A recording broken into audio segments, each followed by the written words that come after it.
Кыргызстандын эң мыкты мушкерлеринин бири Тилек Машрапов байкебиз турат. Салам алейкум байке. Анан мына эртең грэплинг боюнча турнир болуп атыптыр. Өзгөчө атаандашыңыз дагы абдан күчтүү ММА мушкери. Өзүңүздүн досуңуз дагы экен. Кандай сезимдер болуп атат? Карап турайын. Бул дос да Өмүрзак Бека жакшы күрөшөт. Бир жагы досум болот. Эми бул бой эмес да бул. Эртең Кудай кааласа күрөшөбүз.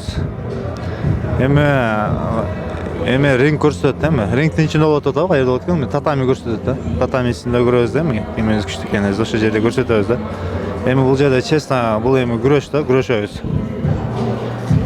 Анан могу ММА боюнча көрөрмандарыңыз да кызыгып күтүп аткан болуш керек. Качан октагонго чыгасыз? Кандай жаңылыктар бар дегендей. Мен кармап тура берейин. Буну көп эле ойлоп атышат азыр бой дешипчи. Бул бой эмес, бул грэплинг. Ноги деп коет. Стойкада күрөшөбүз. Бойго Кудай кааласа мына февралга айтып атышат. Кудай кааласа февралга азыр мен да ошо эмесин күтүп атам, контрагын. Буюрса контракт келсе эле чыгабыз, Кудай кааласа. Азыр Батор деген турнир болуп атпайбы? Ошого эмне катышкан жок деп да көптөр сурап атат да, вроде формада деп.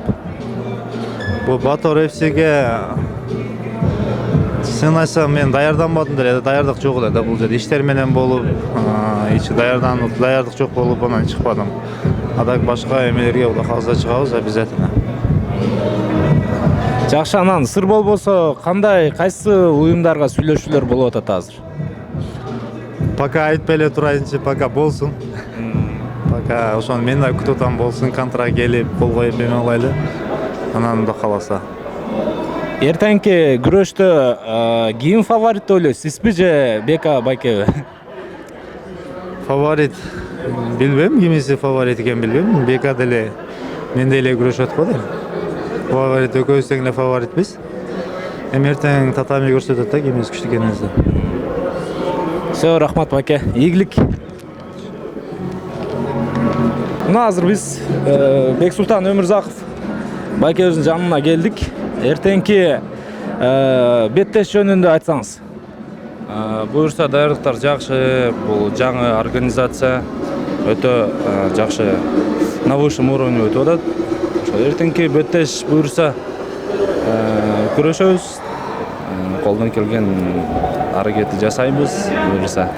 Бул ошо жакшы өтө бизден сырт аябай Кыргызстандын эң мыкты ММА боюнча мушкерлери, номер биринчи деген грэплерлери күрөшүшөт. Ошондуктан баарыңыздарды чакырабыз. Өтө жакшы схваткалар болот. Эреже жөнүндө дагы кичине айтып өтсөңүз. Сен биз грэплингдин түрү көп го. Мындай айырмалай албай калышыбыз мүмкүн да.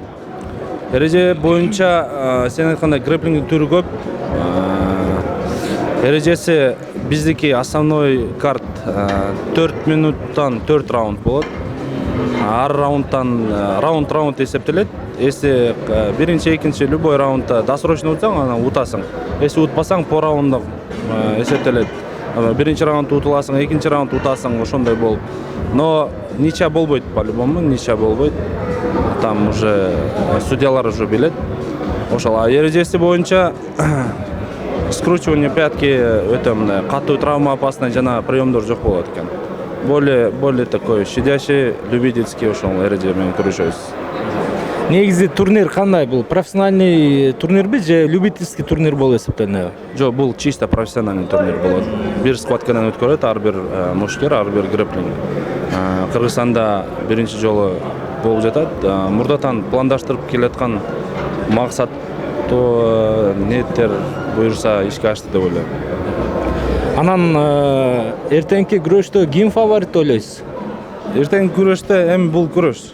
Мушташ эмес, эми бул күрөш, бул спорт ар кандай болуп кетиши мүмкүн. Атак бүт эле грэплерлер мен уткузам деп эч ким келбейт деп ойлойм. Баарыбыз бир максат менен келебиз, утабыз деген ойдон буюрса келет. Жакшы, анан ММА боюнча кандай жаңылыктар бар сизден? ММАде дагы мындай аябай көңүл чордоонда болгон мушкерлердин бирисиз, бирок өтө беттештерди аз өткөрүп атасыз да. ММА боюнча негизи өзүңөр билгендей март айынан бери бизде карантин, ошо коронавирус COVID-19 деген каяктан бир ооруздуркоо келди. Ошонун айынан көптөгөн турнирлер отмена болуп калды. Негизи пландар болгон апрелде, майда, ошол эле сентябрда толтура бойлор болчу. Ошонун айынан эч жака просто за граница чыга албайбыз. Кыргызстандын ичинен эми эле турнирлер башталды. Ошондуктан акырын даярдык көрүп атабыз. Сырт жака чыгайык десек, тоже кичине проблема болуп атат. А так предложениялар болуп атат. Буюрса жаңы жылдан кийин жакшы пландар бар, буюрса иншалла. Жакшы байке, рахмат, анда ийгилик, эртеңки жеңиш тилейбиз. Эки өңүргө тең жеңиш тилейбиз.